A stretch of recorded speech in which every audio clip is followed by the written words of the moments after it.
Әлихан Бөкейханов атындағы орта мектебінің асханасы санитарлық талаптарға сай безендірілген. Қазақстан Республикасы Денсаулық сақтау министрінің 2021 жылғы 5 тамызындағы номер 76 бұйрығын, 2008 жылғы 25 қаңтардағы номері 64 қаулысын басшылыққа ала отырып, 2021-2022 оқу жылында аз қамтылған, ата-ана қамқорлығынсыз қалған, тұрмыс жағдайы төмен 330 бала бір мезгіл ыстық тамақпен қамтылды.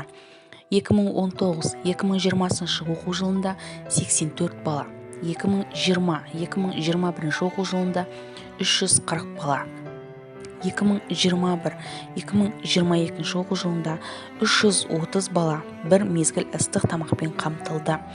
2019-2020 оқу жылында мектебімізде бір мезгіл ыстық тамақтан бөлек мектептің дарынды оқушыларына арналған арнайы үстел жасалынды.